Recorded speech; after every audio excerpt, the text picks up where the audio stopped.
Imagine if one day you found a door that was connected to another world, and any items or skills you learn can be brought back to the real world. The story begins as a girl is being harassed by some men. However, we meet Yuya, a boy who tries to speak up against a man, but the men call him fat and ugly, and they end up beating him up. Eventually, the police arrive, and the men run away. The girl thanks him for his help, but Yuya claims he is fine and walks away. We learn that he was taught by his grandfather to always be kind and to help those in need. When he gets home, we see his house is covered with graffiti calling him names. We learn that ever since he was young, he has been bullied by everyone. Even his parents treated him poorly because his siblings were considered beautiful, but he was ugly. When he got to middle school, things got worse for him as he would get beaten at school. It was only his grandfather who would look after him, always reminding him that being kind will make him happy. His grandfather eventually died, but he left his house and all his savings to him. His parents tried to contest the will, but in the end, Yuya was given everything. However, his parents completely abandoned him, so he lives alone and works part-time every day. At school, Yuya is graduating from middle school, but in his yearbook, there are only mean comments about him. As he tries to leave, he gets stopped by his bullies. They remind him that even though he is graduating, he is still their errand boy. Yuya says he needs to get to his job, but the bullies beat him up, and we see his brother and sister just watching from a distance. When he finally gets to his job, his boss is fed up with him being late and tells him not to come back. At home, Yuya has a depressing meal, and as he looks at himself in the mirror, he throws a tantrum and smashes the mirror, thinking nothing will change even after his graduation. He punches the wall, and it suddenly opens a hidden room.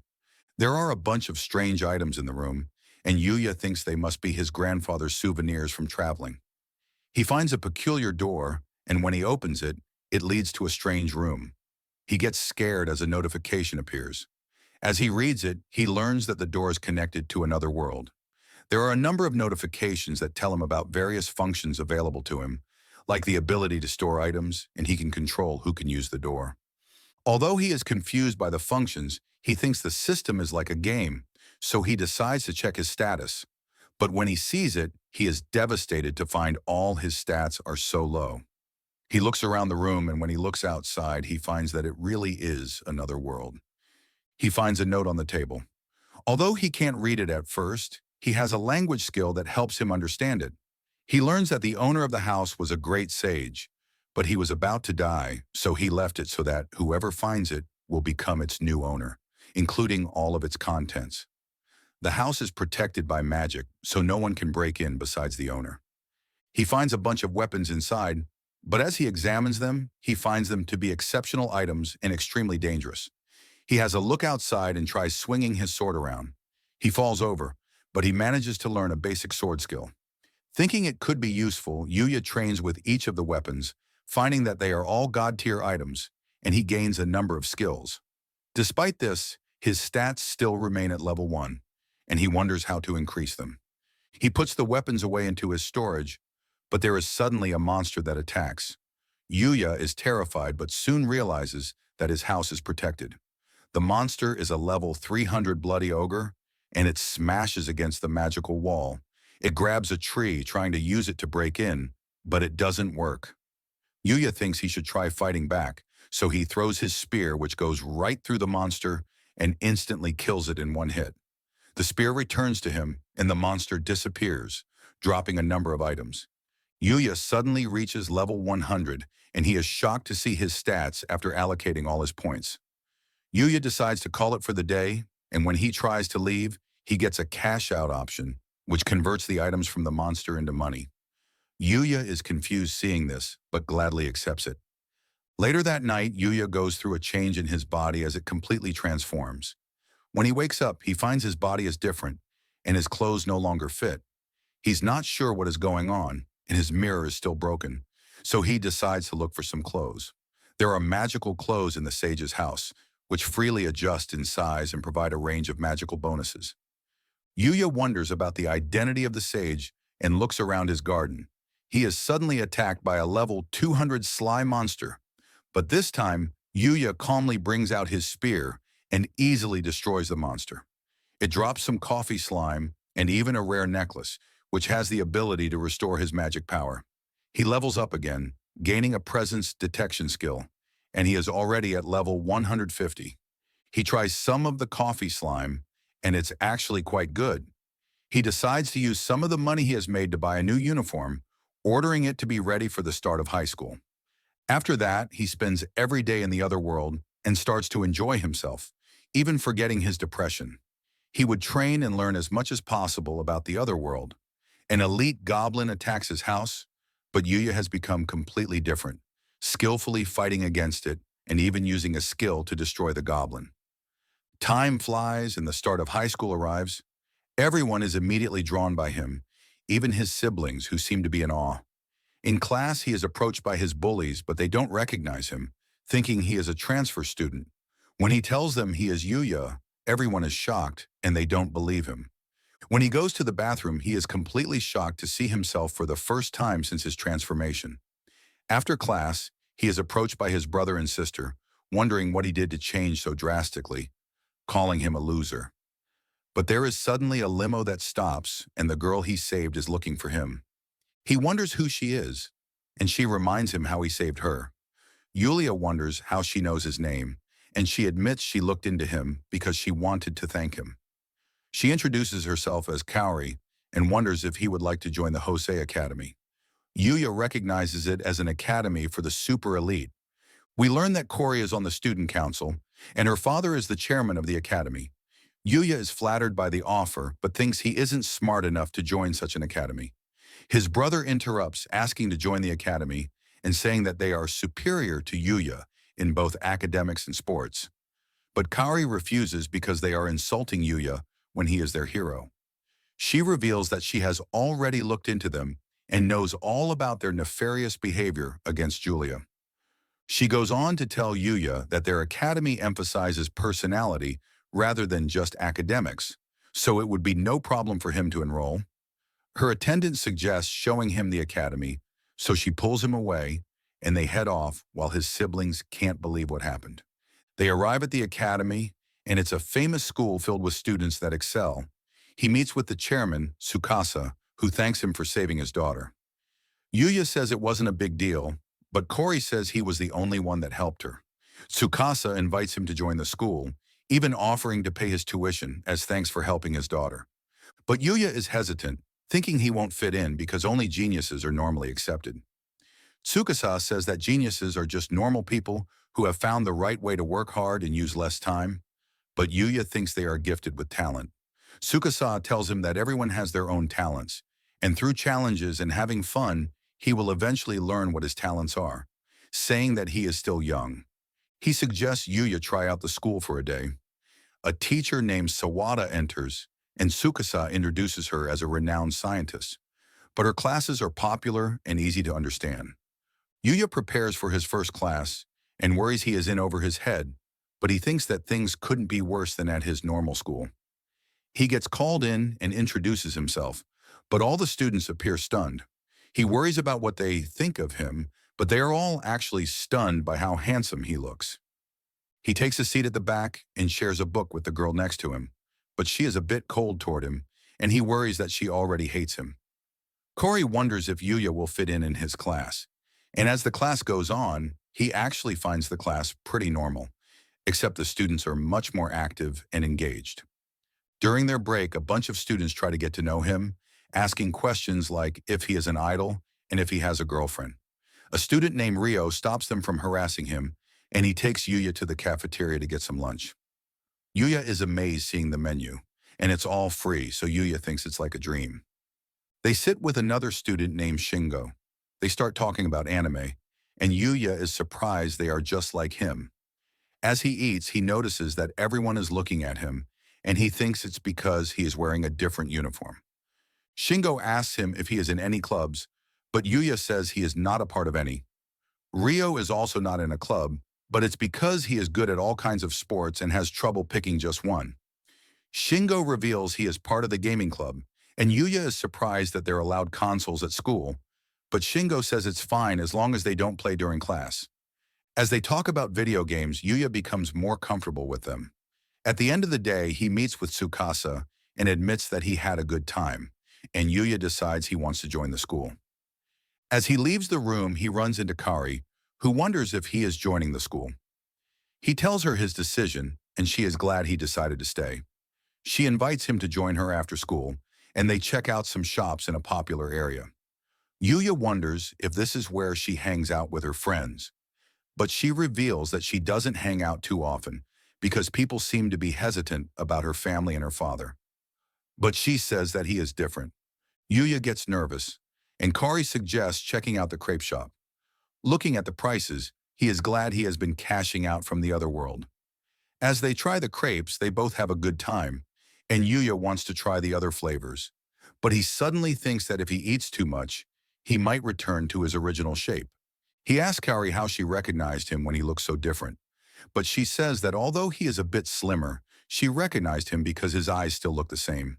She offers him a bite of her crepe since he wanted to try other flavors, so he takes a bite but is a bit embarrassed. She suddenly realizes how he is feeling, but he also offers her a bite. She nervously accepts it, taking a bite, and some girls watch on, thinking they are super cute together. Later that night, Yuya decides to head back to the other world, putting on a full set of armor. He heads inside, confronting the monsters that appear. Even though he is still scared, he cuts them down and sees he has leveled up to 235. But he realizes that the speed he is leveling has become much slower, so he thinks about leaving his house to find stronger monsters to fight.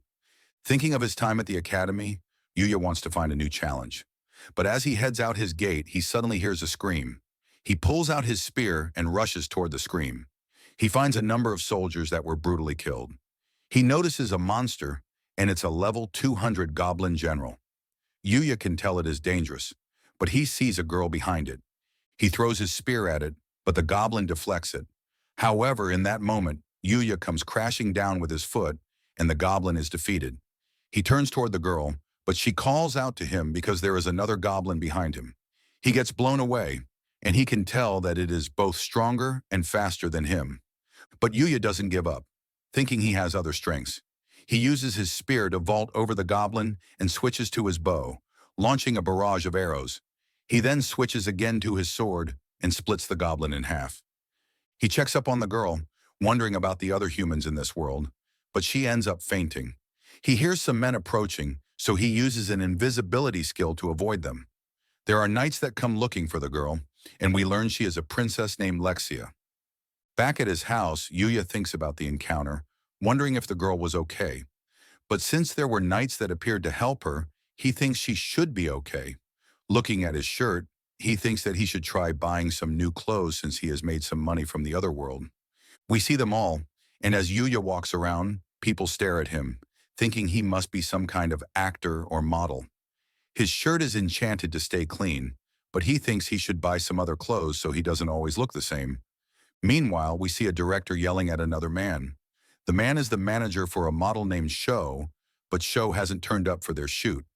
The manager gets a call from Sho and learns he is on his way. But the director gets mad because Sho isn't respecting the time of everyone there who are all ready for the shoot, especially Mew, their other model, who has been waiting all morning. The theme of the photo shoot is focused around being a couple, so it's impossible to shoot it without him.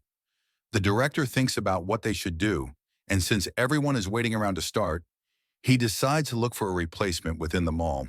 As Yuya shops around, he is overwhelmed by the number of choices. He is approached by some girls, and he worries it's a sales tactic. They ask to know more about him and even offer to help him shop. He doesn't want them to feel bad, so he turns them down as politely as possible. The girls are left stunned and start freaking out over him, but Yuya wonders if he dealt with them in the right way. The director struggles to find a replacement but tells his assistant they can't give up. They pass by Yuya, and the director instantly thinks he is the one.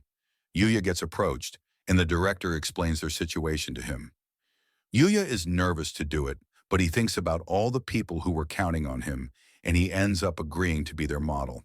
He acts as the boyfriend for their shoot, taking photos in a range of different outfits and positions. The director tells him to look sexier, but Yuya struggles with the direction. But Miyu tells him he is doing well for his first time, and Yuya is captured by her looks. She thanks him for saving them, but Yuya notices she is getting closer to him. The director notes that Yuya is looking kind of stiff. They move to their next location, and Yuya is impressed at Miyu for being such a pro, even though they are around the same age, so he is determined to give it his best. But Miyu grabs onto him for the next shot, and he panics as she pushes up against him. The director tells her to get even closer, so she puts her arms around him and pushes up even closer, which makes Yuya even more embarrassed, and the crowd starts to watch them. Meanwhile, in the other world, we see Princess Lexia as she thinks about how she was saved. She decides to head out, and her knight wonders where she is going. She says she is heading back to the dark forest to find the person who saved her. But her knight says it's impossible for someone to be living out in that forest. But Lexia insists she was saved by someone and must thank the person who saved her. Her knight warns her of the dangers of going back, but she tells them they are all going to join her this time, and they wonder who she inherited such reckless behavior from. Back at the mall, the shoot is over, and Yuya is exhausted. Miyu thanks him once again, and Yuya suddenly chokes on his drink. Miyu offers him her handkerchief, but Yuya worries because he is sweaty, but he can't use his sleeve either because the clothes aren't his. Yuya thinks about his experience modeling and thinks Miyu is amazing at it, but Miyu says she has just gotten used to it, mentioning how she used to make lots of mistakes when she was still new. He thinks about his first time wearing such fashionable clothes because he never had the chance in his past. He wonders why she started modeling, and she says she just wanted to be noticed because her parents were always too busy to spend time with her. Then after she started getting some fans, she continued because she had people cheering her along, and she liked that she could bring happiness to the people that saw her.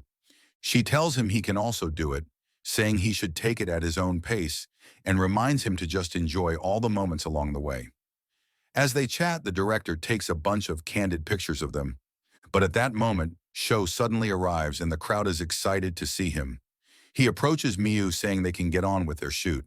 He pushes her up against the wall, wanting to ask her out for drinks, but Yuya can see she is uncomfortable. He interrupts them, and Sho wonders who he is. Sho tries to punch him, but Yuya throws him away. Everyone is shocked, and Yuya thinks about how slow the punch felt. He worries about causing a scene, thinking he will be in trouble for beating up such a good-looking guy. But the crowd cheers for him, thinking he is so cool. Sho wonders how he lost even though he does boxing. The director tells him to leave because they caught everything in 4K. Sho runs off and Miyu thanks him for his help, revealing that Sho has been following her around and she didn't know what to do about it. But the director says that Sho's behavior has always been bad, and with this, he is unlikely to work again. He wonders if Yuya is interested in doing more modeling. Yuya thanks him for giving him the opportunity to work with so many professionals, but he thinks he isn't good enough to do the job properly, so he ultimately turns them down. The director respects his decision, and they end up giving him all the clothes from the shoot as thanks for his help because they weren't able to pay him since he is just an amateur. Yuya thinks having the experience was enough, but the director says it's only natural to be compensated for work, especially since he was the one who saved them. So Yuya accepts this. Miyu hopes to work with him again in the future, and they wish him good luck. In their car afterward, the director thinks it's a shame that Yuya didn't want to continue, knowing he would have been a star. Looking back at the photos, Miyu thinks about how different Yuya was, and the director can see her turning red, so he teases her about having a thing for him. Yuya organizes his wardrobe, packing all of his new clothes, and we see that his photo has gotten around. The modeling agencies wonder who he could be, and we see a woman who is desperate to sign him, ordering her associate to find him before any other agencies get to him. Seeing how he was able to stand up next to Miyu when he is just an amateur, she is determined not to let him get away. Meanwhile, in the other world, we see Lexia's knights fighting against some goblins. The knights are struggling, and there is suddenly a goblin that appears behind her. But the goblin is defeated as Yuya makes his appearance. They are shocked to see him, and Yuya effortlessly slays the goblins. Lexia is glad to see he is real, and Yuya finishes off the goblins. He treats one of the knights, and Lexia approaches him, saying she came to the dark forest because she had something to tell him. Yuya wonders what she wants, and she suddenly asks if he will marry her, causing them all to be shocked. Her knight wonders what she is thinking, reminding her of her position as a princess, saying they know nothing about Yuya. But Lexia insists it's love at first sight. The two start arguing, but Yuya interrupts, saying it's dangerous in the forest, so he invites them back to his house, which is a surprise for them to learn he actually lives in the forest. They are amazed to see his house, and the knight introduces himself as Alan, the captain of the Arzelian Knights. He introduces Lexia as the first princess of Arzelia, mentioning that she is second in line for the throne. She thanks him for saving them once again, and Yuya starts to worry about his behavior after learning she is a princess. But they tell him not to worry since it's not an official visit, and he is their savior. Yuya introduces himself, but they find his name strange and think he could be from another country. Lexia fantasizes about him being royalty from another country, but Owen worries about other possibilities. Alan reveals that they were there to look for him because the first time he saved Lexia, she didn't get the chance to thank him. She says she has been thinking about him ever since that day, saying that it's the first time she's ever felt that way, and she asks him to marry her once again. Yuya is overwhelmed and thinks the proposal is just too sudden, making the princess think that love can't be so simple. Thinking about every romance novel she has read, love needs to come with obstacles, and it would be boring if things went so smoothly. So she asks to start out as his friend. Yuya gets nervous, thinking about his past experiences, but agrees to be her friend. Owen mentions there is one other reason they are there, and that is the king would like him to visit the royal palace so that he can also offer his gratitude in person. Yuya is hesitant, but Alan says it's a royal command, and he can't leave until Yuya agrees, so Yuya has no choice but to accept the invitation. Alan mentions that it will take about 5 days, including travel, but Yuya thinks it would interrupt starting at his new school, so he asks to delay the meeting. But Owen says that they are happy to wait for him whenever he decides to go. They take their leave, and Lexia tells him to prepare himself because she plans to win his heart the next time they meet. Somewhere in the royal capital, we see a man reporting about their failed attempt on Lexia's life. We see a masked man, and we learn that he had sent assassins after Lexia, but they ended up in the dark forest, and the assassins were taken out by monsters. But the masked man wonders how Lexia managed to return unharmed and warns his man not to fail him again. He takes off his mask, revealing a disfigured face, and we learn he is part of the royal family as he swears to get his revenge on Lexia. Back at Yuya's house, he marks his calendar for when he plans to see the king. He puts on his new uniform and heads to start his first day at the academy. Everyone stares at him as he walks, thinking he must be some kind of famous model. When he arrives, the director greets him, but apologizes because he doesn't have time to talk, but tells Yuya to remember to just enjoy himself at the school. Yuya is introduced to the class as an official student, and we see Rio and Shingo, who are happy to see him. We cut to a soccer game and meet a student named Roy. He scores a goal, and all the girls cheer for him. Yuya watches from the sidelines, impressed at his skill, and he is approached by a girl named Kaidi. She wonders why he doesn't join the game, but Yuya says he doesn't have his gym clothes yet. We see Roy as he goes up against the opposing team by himself, but he tricks them, passing the ball to his teammate, Akira. Akira rushes at the goal, preparing to use his special move, but he messes up and kicks it straight at Kaidi. However, Yuya manages to stop it and even scores a goal in the process. Everyone is shocked, wondering how he moves so quickly. He checks to see if Kaidi is okay, but she is left stunned by his reflexes. Akira comes rushing over to apologize, swearing to become her servant, but Kaidi says she is okay and turns him down. Rio vouches for Akira, saying he is just a bit quirky, and Akira thanks him for saving the both of them. Later on, we see Kari as she goes to get changed for gym class. All the girls are talking about Yuya, thinking he is like a prince. Kaidi tells her about everything that happened, and the girls think he must have a girlfriend since he is so cool. But Kari and Kaidi both insist that nothing has been confirmed. During his next class, Yuya waves to Kari, who is down on the field, but suddenly some delinquents come bursting in on motorbikes. They surround the girls swinging their bats, and all the students check out the commotion. They recognize the group as the Red Ogres, the most dangerous delinquent group in the area. Yuya recognizes them and sees his siblings with the group. Kori wonders what they are doing at their school, and Yuya's brother Yoda points her out as the director's daughter. Corey recognizes the two of them, and they say they are there to get back at her for looking down on them and accepting Yuya into the academy. Corey warns them that the police are on the way, but Yoda and his sister Sarah think they have time before they show up, so they plan to abduct her as payback. The goons surround her, and things are looking bad. Yuya wants to save her but finds his legs shaking, even though he has fought far stronger opponents in the other world. He has emotional damage facing the bullies. His friends worry about him as he panics, but he manages to snap himself out of it. He opens the window and jumps out, shocking everyone since they are on the fourth floor, but Yuya lands unharmed. He charges in, confronting his old bully Iraqi, who says it's time to teach him a lesson. He sends his boys at Yuya, but he easily dodges all their attacks and disarms them all in an instant.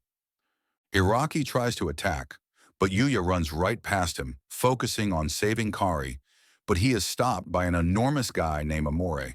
The guy charges at him, but Yuya doesn't even budge, and he throws him to the side. Yuya gets to Kari, checking to see if she is okay, but the boss of the gang charges at him. Yuya manages to dodge, but the boss attacks with his bike. Yuya jumps out of the way, and the guy ends up losing control and crashing his bike. The boss is knocked out and the police arrive. All the delinquents are arrested, and the students are told to get back to their classes. Yuya makes sure Kaori is okay, and she suddenly becomes weak. But Yuya catches her, and they share a moment. Meanwhile, Yoda thinks that the Red Ogres were useless, but he suddenly gets choked by the boss, who blames him for their situation. Sarah begs for him, but she just gets kicked away, and Yoda continues to be choked. But Yuya gets in the way, breaking them up, and Yoda thanks him. The boss charges at him, but Yuya just scares him down. The students wonder what happened, but everything settles down, and Yoda wonders why Yuya saved him. But Yuya says that even though they have been terrible to him, they are still his family, so he couldn't just abandon them. His brothers are moved to tears, and they beg for his forgiveness, apologizing for everything they have ever done. He is joined by his friends, and he apologizes for the trouble that occurred because of him, but they are all amazed by him, wondering how he could jump out the window. Yuya goes to do some exploring in the other world, but remembers a warning from Owen, telling him that the Dark Forest is considered the most dangerous region in the lands, with monsters so strong that they would easily be able to destroy a city. So Yuya wanders about the sage who used to own the house. He explores deeper into the forest, looking for stronger monsters to face, when he suddenly hears a cry and sees a puppy being attacked by an orc. The puppy glows with a dark energy, but it's too weak to fight. Yuya observes it while invisible and sees that the orc is a level 600 orc king with over 20,000 attack. Yuya thinks he doesn't stand a chance, so he gives up on saving it, but the orc continues beating the dog, stomping on its body. Yuya can't bring himself to just leave it, thinking about what his grandfather would do, so he decides to help, thinking he might be able to just distract the orc. He charges at it, but actually takes it out with a single shot, and he starts to get embarrassed after taking so long to work up the courage, only to have things end so easily. But he thinks back to the ogre he defeated when he was still at level 1, and he starts to wonder about the sage who created such insane weapons. He checks on the dog, but it growls at him. He offers it a potion, but it ends up passing out. He quickly treats the dog, and it starts to take a liking to him. He tries talking to it, and he learns that it's all alone with nowhere to go, so he offers to take it in. The dog happily agrees, and Yuya suddenly gets the taming skill, making the dog his new companion. He checks out its stats and finds that it's actually a level 500 Black Fenrir, and he is impressed by its stats. He thinks about giving it a name, and looking at its black fur, he decides to call it Knight, who happily jumps onto him. They head back to his house, and he checks out the items dropped by the Orc King. There's an S-ranked magic stone and the sword and armor used by the Orc King, but the gear can't be used by humans. However, it's possible for them to be reforged. There's also a rare brush, which has the ability to stimulate hair growth, but he uses it to brush Knight. He checks out his own stats and finds he is still at level 235. He finds it strange he didn't level up even after defeating a level 600 monster, but he thinks he will work out the leveling system eventually. Back in the real world, he leaves Knight in his house as he goes to school. He asks his friends if there are any pet shops around, revealing that he just adopted a dog. Kaidi gets excited hearing this, asking to see pictures, but Yuya gets nervous with her getting so close. She apologizes, and Yuya says he doesn't have any pictures because he doesn't even have a smartphone. His friends find him a bit weird for this, but he just says he never really needed one. They tell him about the nearby pet shop, but they say they aren't free to go with him after school.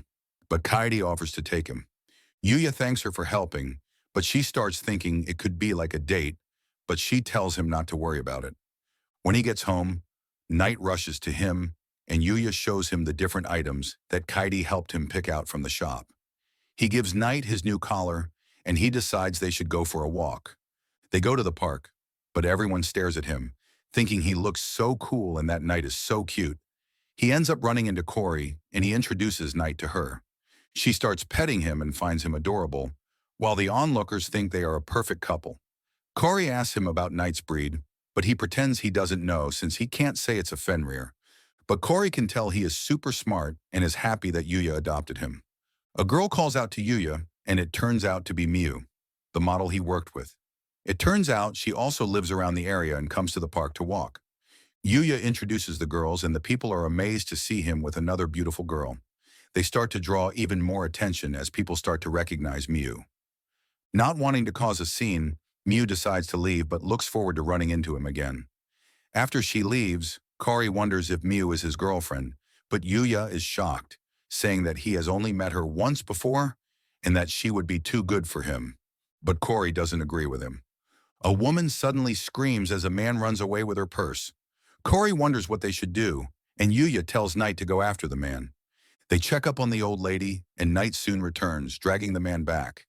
Yuya tells Cory to call the police, but the man gets free, charging at Cory to stop her. But Yuya gets in the way, easily disarming and restraining him. The crowd cheers for him, thinking he is so cool, and Cory thanks him for saving her once again.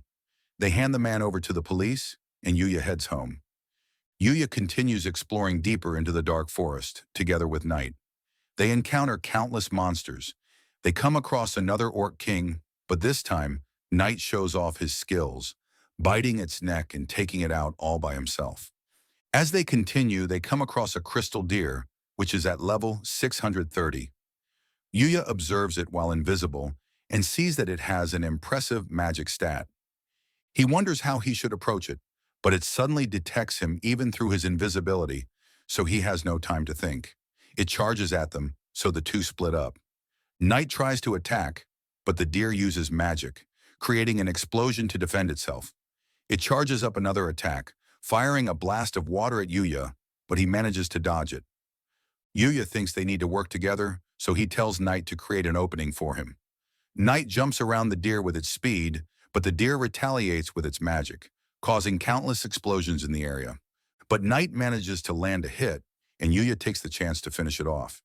He checks out the item drops, and there is a box that catches his attention. As he examines it, it turns out to be a portable bath set that automatically stays clean and even has a privacy feature to stop people from looking in. He is amazed to find such an item and decides to try it out, finding that there are multiple settings he can choose from. It's too dangerous to use it in the middle of the forest, so he decides to return to his house for the night and has a relaxing bath with Knight. The next day, they fight against a needle roller, which has exceptional speed. He struggles at first, but he manages to predict its movements and dodge its attack, causing it to get stuck in a wall, and he takes it out. He finally levels up to 240, and Knight also reaches level 510. The wall suddenly cracks where the monster had crashed into it, and a cave is revealed, so they decide to check it out. Yuya scans for enemies, but there are no signs of any monsters. The cave suddenly lights up as they reach a larger room.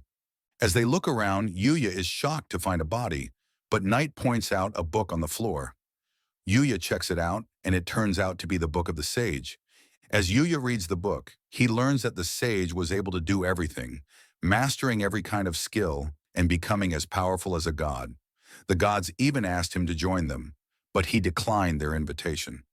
The book starts talking to Yuya, warning him that as he gets stronger, the people around him will begin to fear him. Yuya wonders how he can prevent that from happening, and he suddenly hears the voice of the sage, telling him to find people he can trust. The sage asks him if there is anything he would like to know, and Yuya asks to learn magic. So the sage fills the book with all of his knowledge about magic.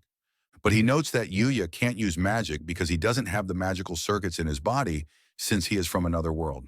However, the sage decides to pass on his own magical circuits to Yuya, telling Yuya to find happiness and to live a good life.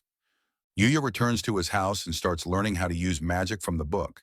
He starts off by sensing the magical energy around him, and he learns the magic energy manipulation skill. He learns that all he needs to do is gather magical energy in his hand and just imagine the magic he wants to use. So he goes outside to try it out, imagining a ball of water, and it seems Knight is also learning. He tries shooting the ball at a tree, and it turns out to be ridiculously strong, blowing straight through the tree. Meanwhile, at the royal capital, Alan gives his report to the king. He tells the king about Yuya, but when he mentions how the princess proposed to him, the king loses it, thinking Yuya seduced his daughter. Back at the school, Yuya daydreams, thinking about the sage's book warning him about using magic because the techniques he is learning are not commonly known even in the other world. The teacher reminds them that they will be going camping the following week and sorts them into groups of 4. Yuya is put in a group with Kaidi, along with Akira and a girl named Rin. Kaidi is excited for the trip, but Yuya mentions he doesn't really have any camping equipment, so Kaidi suggests that they go shopping. They head to the mall where Shingo is surprised to see Kaori joining them. Ryo also can't believe Yuya is friends with Kaori because most people find her unapproachable since she is the director's daughter. But she tells them just to think of her as any other student. Yuya wonders where Akira is, and Shingo mentions how he couldn't make it. They head inside and they help Yuya pick out a backpack. They decide to hang out and they end up at an arcade. Shingo gets excited seeing his favorite character in a crane game, but says he is terrible at the game. Yuya decides to give it a go, using his detect weakness skill. He finds the weak spot and manages to win the figure in a single try. Kaidi asks him to win her a cat, so he uses his skill again and easily wins it for her. He ends up winning prizes for all his friends, and Corey says it was her first time at an arcade, thanking him for his gift. The girls decide to do some shopping for clothes, so the guys have a break and go to the cafe for a drink. Yuya thinks about how much fun he had, being able to hang out with friends for the first time. But an alarm suddenly rings as they are told there is a fire and they need to evacuate. Yuya worries about the girls, thinking that the fire would be closer to them. They reach the staircase and Yuya asks the man if he has seen his friends. Ryo gets a call from Kaidi, who tells them they are still stuck upstairs. Yuya rushes up the stairs thinking about his friends, and he reaches the source of the fire. The sprinklers aren't enough to put it out, so Yuya thinks it's time to use his magic. He covers his body with a layer of water, allowing him to run right through the flames. We see the girls unconscious from the smoke while Yuya rushes to find them. He manages to make it to them just in time, and he wonders if there is anyone else. He uses his detection skill to scan the building, and it seems they are the only ones left. He covers the girls with his magic, but the fire surges, and he worries they won't make it out. Meanwhile, Ryo and Shingo watch from outside, telling the officers that their friends are still inside, but there is nothing they can do until they fight the fire. Yuya runs around looking for the exit, but the roof collapses, and as he dodges, Kaori drops the gift he gave her. He reaches a dead end and realizes there is no way out, so he uses his magic to smash through the building and make his own exit. The building shakes, but Yuya manages to make it out with the girls. The girls get treated, and the firefighters reprimand him for being so reckless. Kaori's father arrives, thanking him for saving his daughter again, and Yuya returns the honor pin he picked up. Corey hugs her father, and Yuya thinks about what a family should be like, but he thinks that he doesn't really have anyone like that. But when he gets home, Knight rushes to him, and he realizes that Knight is their family. Yuya thinks about what else he can do with magic, remembering that magic is just the materialization of his imagination. So he thinks about using it to travel, focusing on where he wants to go, and he manages to open a portal, which takes him deep into the dark forest. He is excited that it works, but it seems he can only use it to go to places he has already been. But he thinks he can use it to get home to feed Knight even when he goes on his school trip. They take the chance to do some more exploring, and they discover a cave, which happens to contain some goblins. But using his legendary sword, they are no match for him, and they find a whole bunch of rare items, storing them all away with his storage skill. He thinks that his teamwork with Knight is improving. They leave the cave, and Yuya thinks they should call it for the day, but Knight gets sad, wanting to continue. Yuya says he needs to get back so that he can prepare for his school trip, but Knight suddenly runs off. Yuya goes after him, and it seems Knight detects something up ahead, so Yuya uses his invisibility skill to be careful and continues ahead. He comes across a girl that is injured and is facing a number of goblins. Yuya wants to save her, but Knight pulls him back. The elite goblin attacks, smashing down a tree, but there seem to be some threads that get in the way, and the girl attacks, cutting off the goblin's arm. Yuya wonders about the threads, but the goblins suddenly jump at the girl. She blocks their attack with her threads, but the elite goblin lands a hit on her, and it seems to knock her out. As the goblin approaches her, Yuya emerges, and together with Knight, they take out the goblins. But there are suddenly countless other goblins that appear, so Yuya decides to use his divine whip, which binds all the goblins, crushing them all in a single attack. He thinks it's just too overpowered because it can attack multiple targets at once, and it can never miss. After the fight, he wonders what he should do with the girl. He thinks about taking her back to his house so he can ask her what is going on, not wanting to believe she is a bad person. But Knight thinks it's a bad idea. He doesn't want to just leave the girl, but she suddenly wakes up, surprised she is being carried, and she ends up falling to the ground. Yuya offers her his healing juice, and it's able to instantly heal all of her injuries. The girl is surprised how effective it was and wonders who he is. So Yuya introduces himself as well as Knight, but Knight is hostile towards her, and Yuya wonders why. We learn that the girl's name is Luna, and she says she was training in the forest, but was surprised by the elite goblin and ended up getting into trouble. She wonders what happened to them, but Yuya tells her that he took them out. She asks what he is doing in the forest, and he ends up saying that he was also training. But the girl is surprised to hear this for some reason, since Yuya was the one who carried her to safety. Luna apologizes to him for being so filthy and covered with sweat, but Yuya says it's okay. She wonders if there is a river nearby where she can rinse off, but Yuya brings out his bath. He keeps watch outside, and Luna can't believe he has such a rare item. Yuya mentions how he got it from a crystal deer, and Luna is impressed he could defeat such a monster. Yuya thinks it's normal for the dark forest, but Luna reveals she is actually there on a client's request, although Yuya doesn't hear this. Luna asks him to accompany her with her training since they are both training in the forest. She wants to train with him. Yuya feels bad about leaving her to train alone, so he ends up agreeing to join her. After that, we see them training together as Yuya helps her practice, but she also teaches him as well. They both manage to get stronger, and we see Luna as she takes out a goblin with her threads. Yuya compliments her for beating an elite, but she says she still has a long way to go, saying she needs to get even stronger so she can complete her mission. Yuya tells her he has to go, trying to explain that he has a school trip, but it doesn't really make sense to her, so he just apologizes. But she thanks him for all his help after the last day of training. Yuya relaxes with a bath, but Luna suddenly joins him, wanting to share it with him. Yuya gets embarrassed, but Luna grabs onto him, telling him how much the time with him has meant to her and saying that she will treasure it. She thanks him once again, offering to wash his back, but her towel suddenly drops, and Yuya becomes embarrassed. His class heads off on their school trip, and we see Yuya playing cards with his friends. Kaidi thinks he looks tired, and Yuya admits he didn't get much sleep the previous night.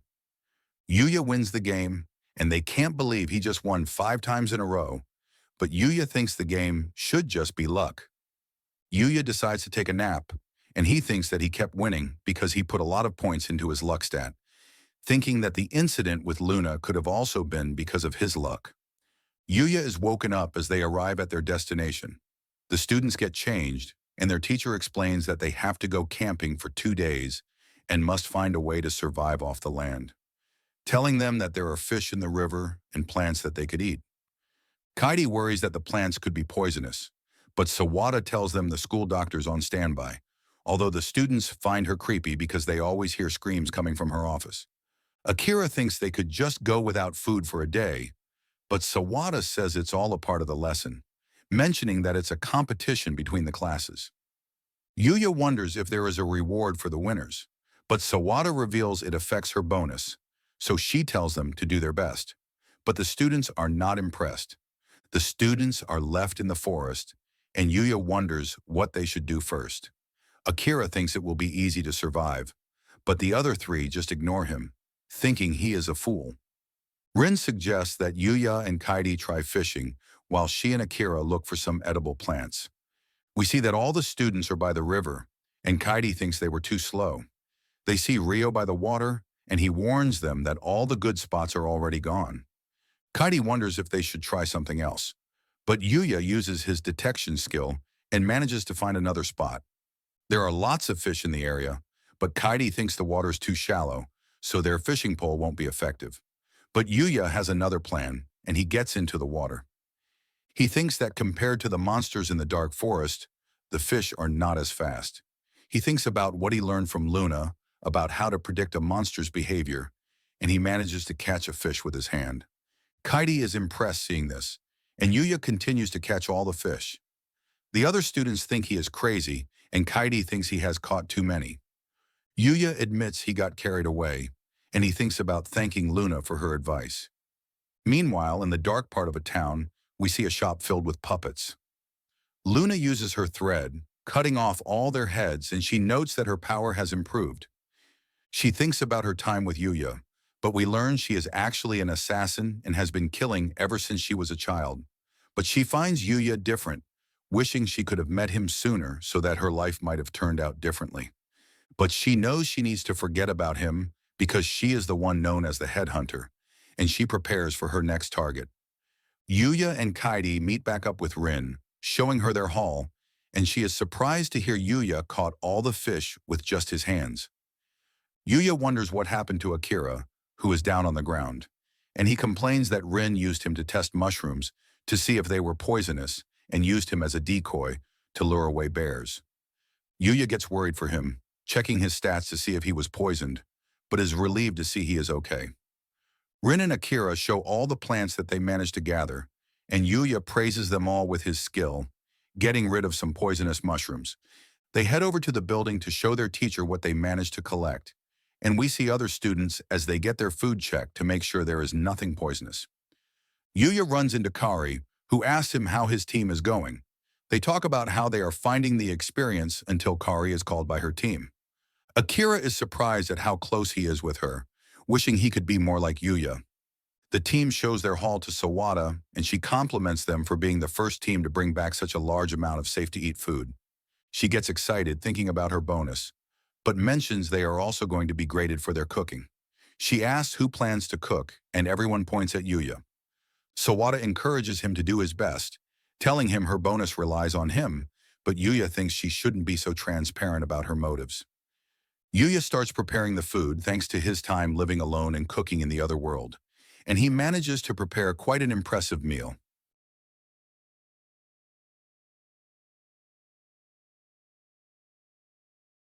The team digs in, and Yuya waits to see their reaction, but Sawada comes along after doing some drinking and is surprised to see the food they're eating. She tries some of the food as well, and Yuya gets nervous, wondering how they like it, but they end up finding it amazing.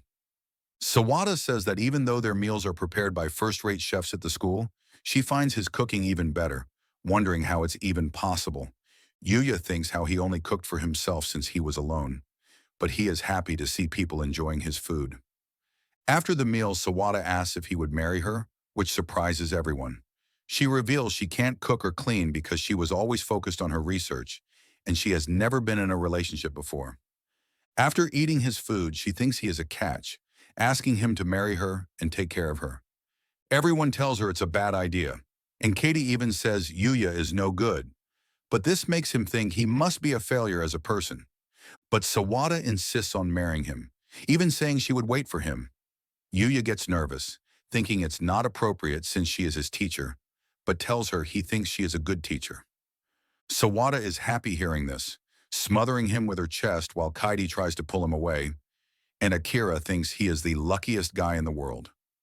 Later that night, Yuya teleports back to his house to check up on Knight, using some food from his storage. He quickly fixes Knight some dinner as he watches Knight eat, thinking about how he enjoys making others happy with his food. He teleports back to the camp where everyone is taking a shower together. Everyone stares at him, and Yuya wonders what's going on. Akira points out his body is ridiculous, and Yuya wonders what's wrong with this. But Akira can't believe how good-looking he is, as well as being insanely ripped. Meanwhile, in the girls' bathroom, Rin teases Kaidi, saying all the boys must be into her, but they run into Kaori and mention how Sawada wanted to marry Yuya. Kaori is surprised hearing this, and the girls think Sawada has a certain advantage. Kaidi seems to be inspired to make a move on Yuya as well. Kaori wonders if she is into Yuya, but she quickly denies it. Rin thinks she is too obvious, but Kaori wonders about Yuya's preference in girls. The next morning, some of the students find their belongings trashed, wondering if it might have been a thief. Akira has a worried look while Yuya checks that all their belongings are still there. The group decides to look around for breakfast, but Akira gets scared seeing scratch markings on a tree. Yuya remembers Akira said he was used to lure away bears, and he realizes what's going on as he looks around. The bear suddenly appears before the girls and they quickly run away. The bear chases after them, and all the students panic. Sawada signals the group to take cover with her. The bear runs into the table, and Sawada tells them to get to safety. As they run, Sawada falls down, and the bear lunges at her, but Yuya gets in the way. He wrestles with the bear, throwing it to the ground and knocking it out. He checks up on Sawada, who tells him she would normally lecture him about fighting a bear, but since he saved her life, she decides to let him off the hook, even offering to marry him once again, which he politely declines. Yuya wonders what's going to happen to the bear, and Kaori ends up explaining they will take it in as a guard bear, and if it attacks people again, they will just eat him. The bear seems to understand, so the issue is resolved, and the camping trip comes to an end. Back at his house, we see that Yuya is scheduled to meet the king in the other world with Lexia. On the way to meet him, he finds a group of demons in the forest, thinking it would be bad if Lexia's group ran into them, so he decides to take them out. Knight slashes at one of them, and Yuya throws his spear, but the demon catches it, so he swaps to a hammer, which completely squishes the demon while clearing the area around him, causing him to be impressed by the sage's weapons once again. The demon drops an interesting-looking helmet, and Yuya tries it on, but we see a strange-looking rabbit that watches him, thinking he is the one.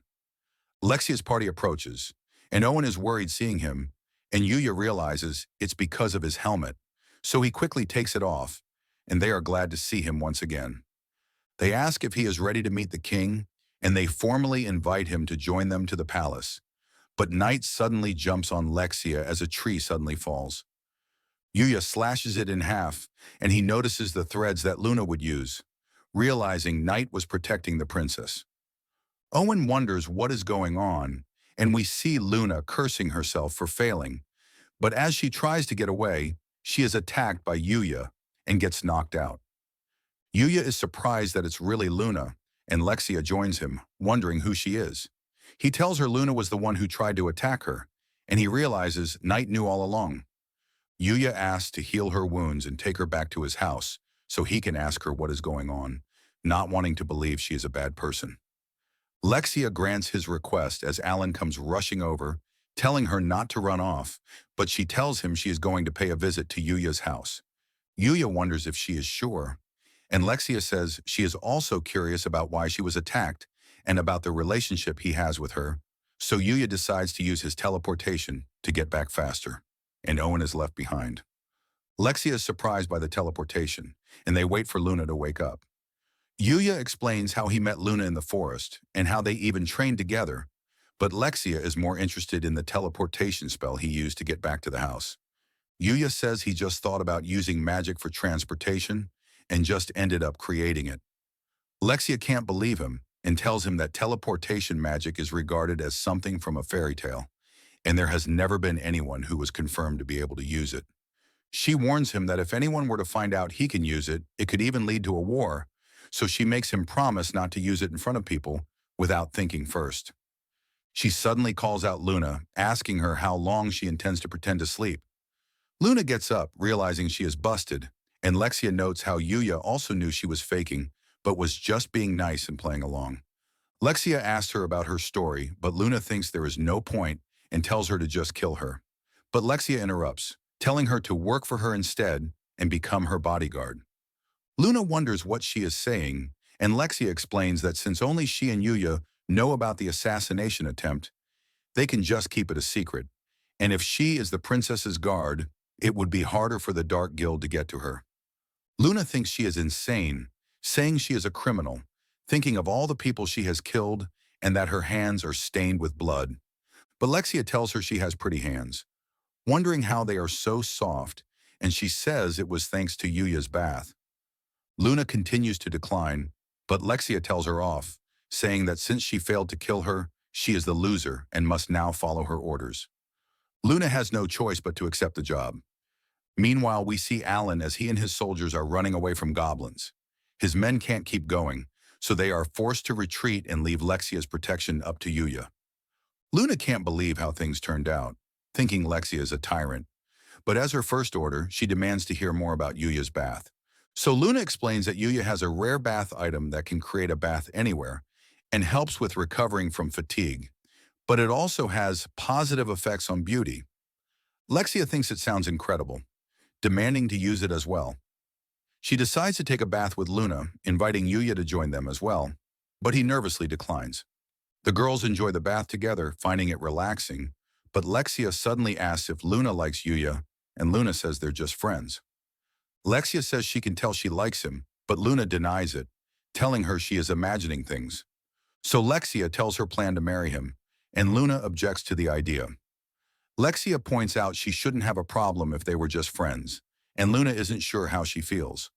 But Lexia suddenly issues her a declaration of war, saying she is definitely in love with Yuya, so they will vie over him, and she will be the winner if she can marry Yuya. Luna is confused hearing this, but thinking about Yuya getting taken away, she accepts the vow, wanting Yuya for herself, and Lexia declares that from that moment, Luna will be both her guard and her rival. After their bath, Yuya thinks they should make some dinner. Lexia offers to cook, but she struggles trying to cut a single potato, even losing her knife and almost causing an accident, so Yuya ends up cooking the meal instead.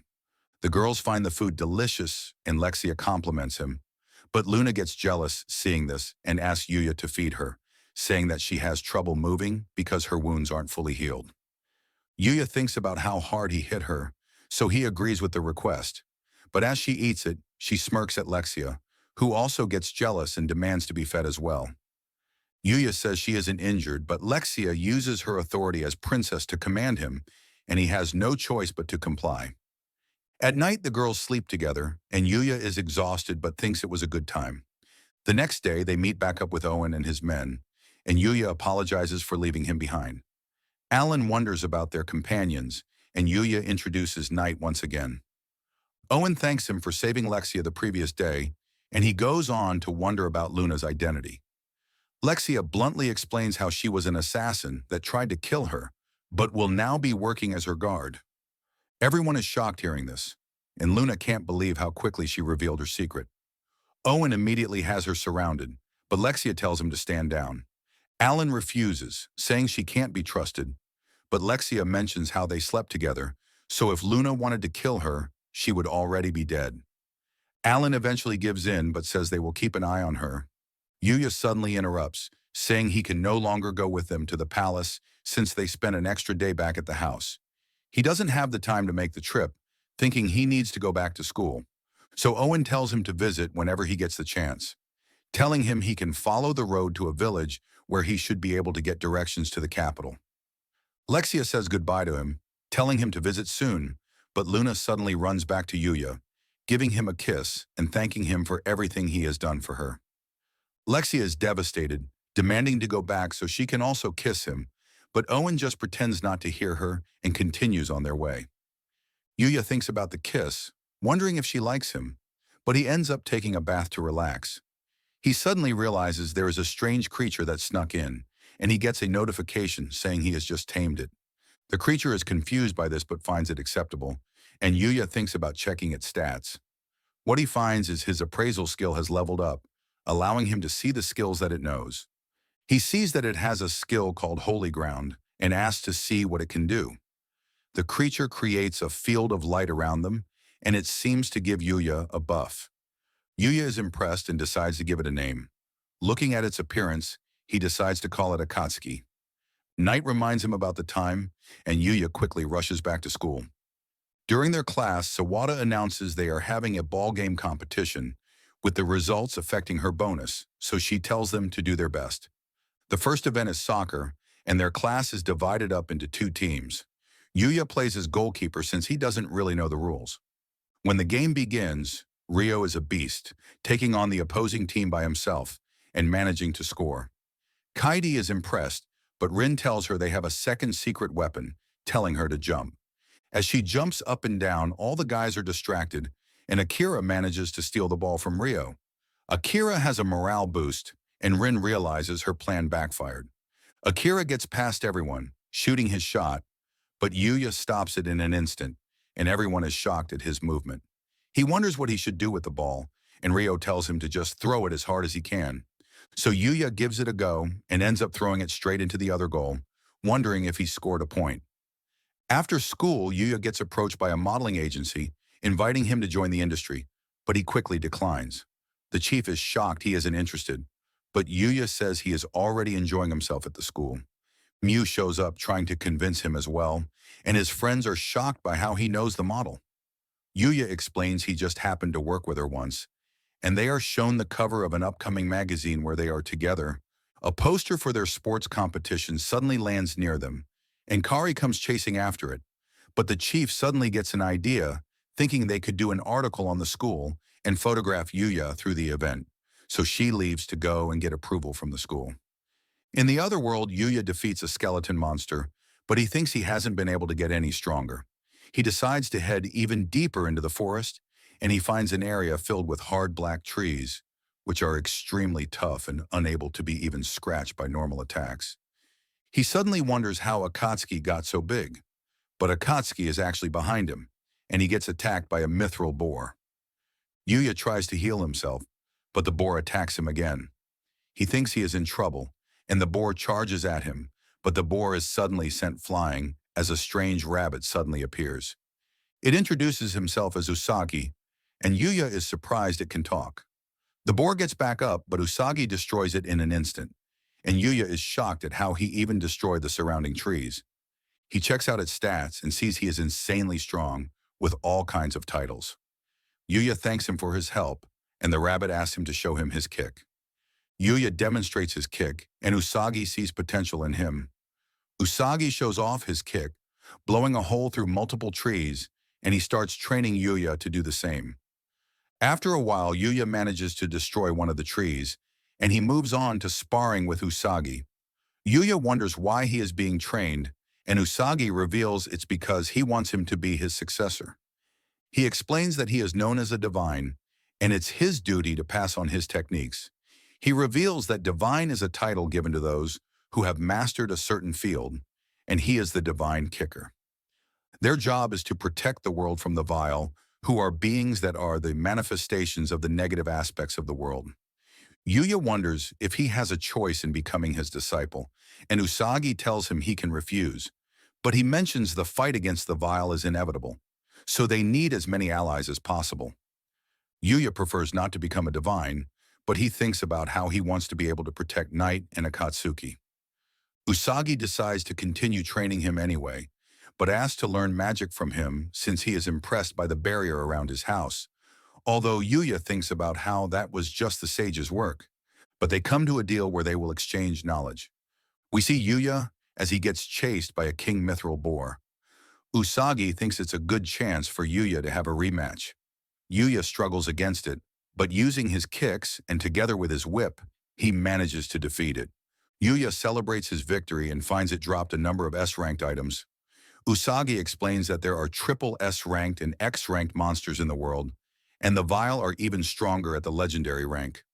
Yuya suddenly gets a notification about evolving, and he suddenly starts to glow. His appearance doesn't change, but it seems he has gained a number of new skills. The next day, Yuya takes part in the table tennis competition, and the chief tells him to put on a good show for them. His opponent is actually the national champion, known as the Sniper, and he delivers a devastating serve that even Yuya misses. But comparing it to the boar he faced, Yuya easily returns the next serve, even making a hole in the table, but he forfeits the match, not wanting to injure anyone. The photographers complain he moved too fast for them. Kaidi drags Yuya off to play volleyball because one of their members got injured, and the chief follows after him. As the match begins, everyone is left shocked as the ball pops, and the court is completely destroyed. The opposing team instantly gives up, and the chief finds they missed the shot again because the photographers were distracted by something. Kaidi comforts Yuya, saying a win is a win, and they suddenly hear a scream. They see Kaori, and Yuya wonders what's going on. We see her teammate getting carried away, and he warns Yuya to watch out for the serve. Yuya takes his place in the tennis match, and his opponents tell him he is also going to be needing medical attention. The match continues, and Kaori serves. It narrowly misses him, landing outside, and Yuya tries to encourage her. She serves again but throws her racket this time, and Yuya realizes the other student was actually taken out by Kaori. Knowing this, Yuya takes over the game, taking every shot, and he carries the game.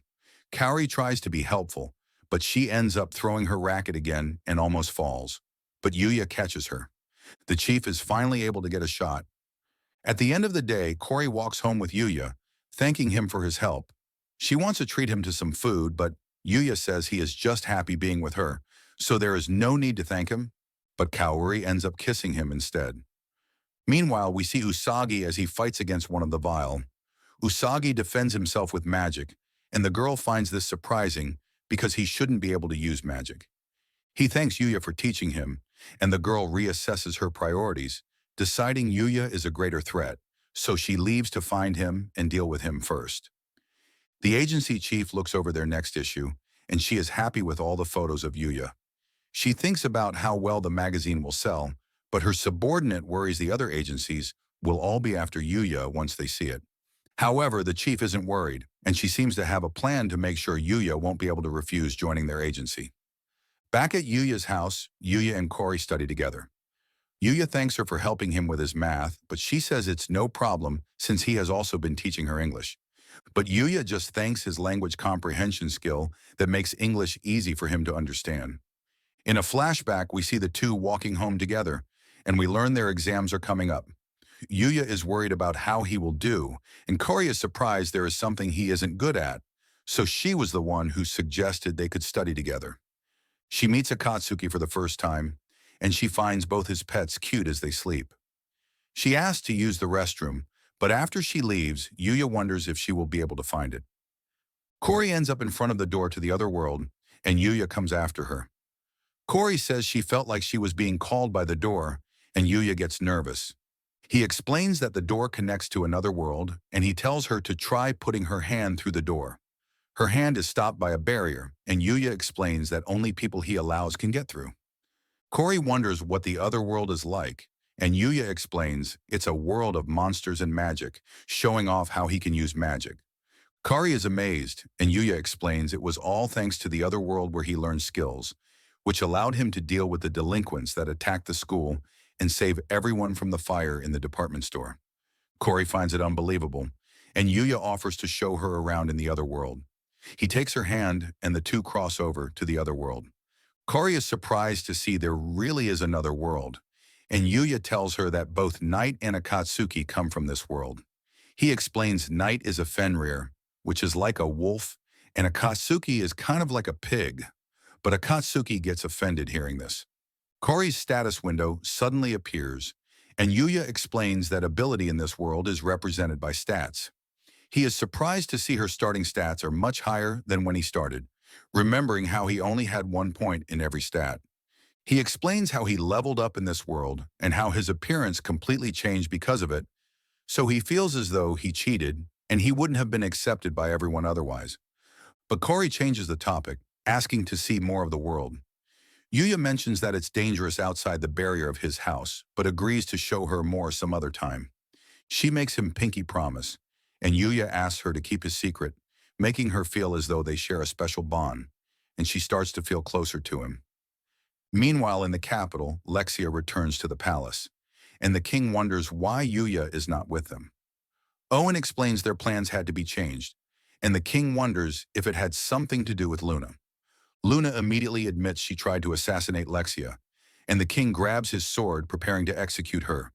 He lunges at her, but ends up stopping and acknowledges her skill because she realized his sword has the ability to cut through anything that tries to stop it.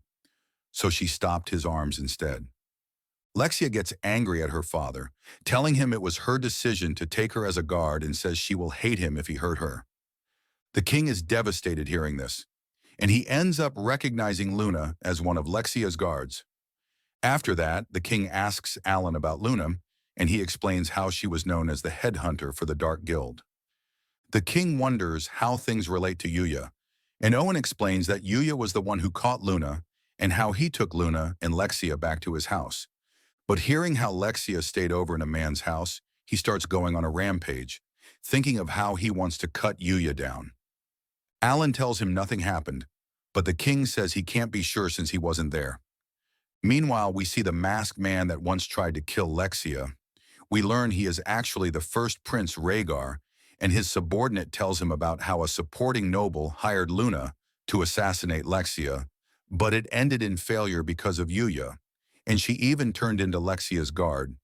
His subordinate also mentions how Yuya was invited to the palace, and this gives Rhaegar an idea. He gives the man his secret weapon, a magic ceiling barrier, which can disable all magic within its area. It will make all the magic users and the guard the king powerless, and then the only people they would need to deal with would be Owen and Luna. His man worries they will be exposed if the plan fails, but Rhaegar thinks they would be able to pin it on Yuya when he visits. Yuya gets an extra day off after the Academy's competition, so he prepares to visit the capital.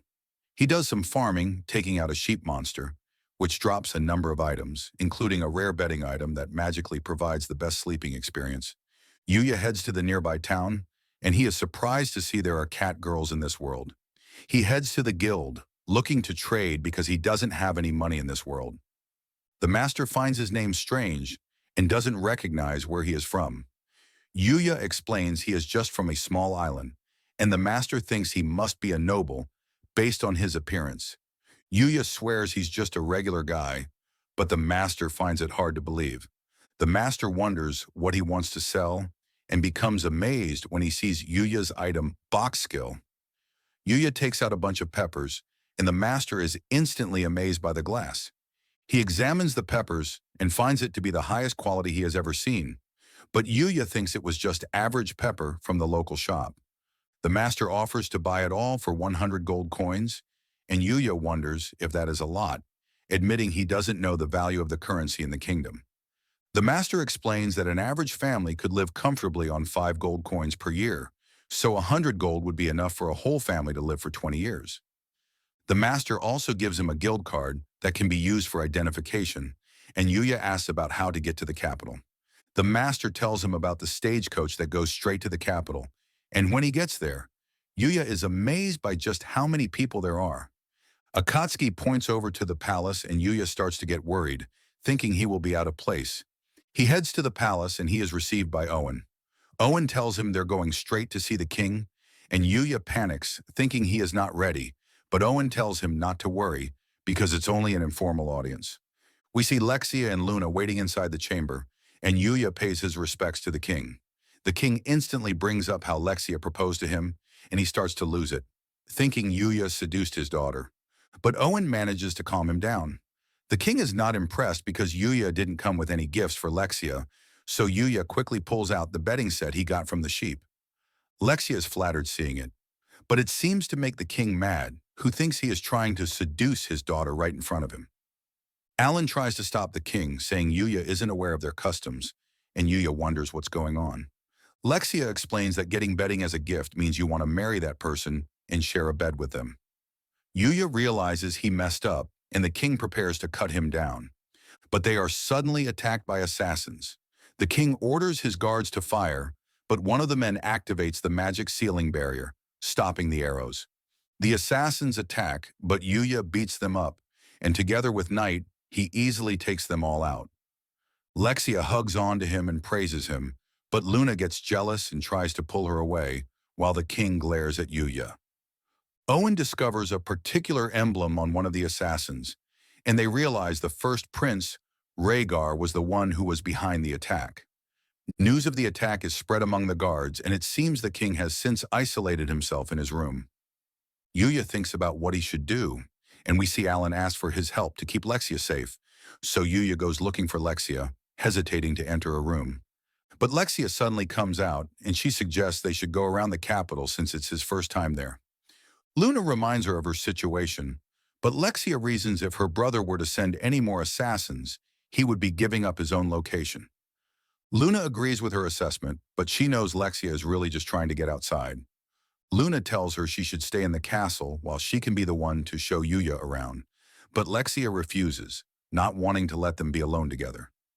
Alan suggests he could be the one to show Yuya around while they can both stay in the castle, but the two girls both reject his idea. In the end, both the girls end up going, while Alan watches from a distance. Lexia wants to show Yuya the jewelers, but Luna has other suggestions, and the two girls fight over him. They cause a commotion, and the people around start looking at them, thinking Yuya must be some kind of noble having two beauties with him. They look around the city, and it seems Yuya is interested in the Adventurers Guild. He mentions how he registered with the Merchants Guild while on his way to the capital. Luna suggests he should register for the Adventurers Guild as well, since he goes hunting more often, saying it will make it easier for him to trade monster materials, and he can make some money from taking quests. Luna decides to register as well, wanting to go on a quest with Yuya. Lexia doesn't like the idea, but Luna suggests she could register as well. Lexia complains about them being together, but Luna tells her not to worry because Yuya will probably be too busy to take quests with her. They meet the clerk, Amelia, who hands them their application forms. Yuya starts filling it out, but there is a question about what magic he can use. He thinks about how the sage told him the common knowledge about magic isn't as advanced, so he decides he shouldn't mention he can use all types of magic as well as teleportation magic. So he just puts down wind, fire, and water. The next question is about magic power, and Amelia explains they use a crystal ball to measure a person's magical energy. Yuya wonders why they don't just look at their status window, but Amelia explains most adventurers keep their stats a secret, so this is to make sure no one is lying. Luna measures her energy, making the ball glow yellow, but she comments she has never been good with magic. Yuya measures his energy next, but everyone is shocked when the ball shatters. Amelia thinks it could be a mistake, so she decides to test him again, but the result is still the same. Yuya apologizes, wondering if he needs to pay, but Amelia tells him it's okay. Amelia looks over their applications, but she becomes shocked when she reads he can use 3 different types of magic. Yuya wonders if there is a problem, and Amelia explains that being able to use 3 types of magic already puts him in the realms of the people from their fairy tales. Lexia thinks he is amazing, and Yuya is just glad he didn't put down all the other magic he can use. Amelia puts their applications into a machine, and it produces their guild cards. Amelia explains that as new adventurers, they start out as F-ranked. Yuya wonders if there is a requirement for completing quests, but Amelia tells them they are free to go at their own pace. But she warns them that for item-gathering quests, they have to be careful not to over-harvest the plants so they are able to grow back. The group checks out the quest board, wondering what they should start with, but Yuya suddenly gets approached by a woman named Glenda. She says she wants to team up with him after seeing him destroy the measuring crystal, but the girls try to pull her away, saying she's had too much to drink. The woman leaves, but she hopes to see Yuya again. Lexia rethinks joining the guild, thinking she needs to protect Yuya from other women, but Luna tells her to think about Owen, who already struggles to control her. They head out into the field, and their first quest is to gather some herbs. Yuya is surprised his discernment skill even gives him harvesting instructions. Luna finds it tough trying not to damage its roots, and Lexia is just glad to get away from everything. She proposes a competition with Luna to see who can gather the more valuable herbs, and the winner gets to go on a date with Yuya for a whole day. But Owen reminds them not to over-harvest the area. They all leave to start looking, and Yuya is left alone. He manages to find a mana healing plant, and Akatsuki tries to help him, but he just finds one that's extremely poisonous. The girls return with their herbs, and Yuya starts examining what they harvested. But Owen suddenly comes rushing over, saying they have discovered the location of the first prince, and he asks Yuya for his assistance. Lexia and Luna are left to head back to the castle while Yuya and Owen head on their way. They arrive at an abandoned house and things seem quiet. Owen suggests the prince might already be captured by earlier soldiers, but as they enter the house to check it out, a knife instantly hits one of the soldiers. They find the prince threatening the life of one of the guards, but Yuya sends Knight, who is able to save the man.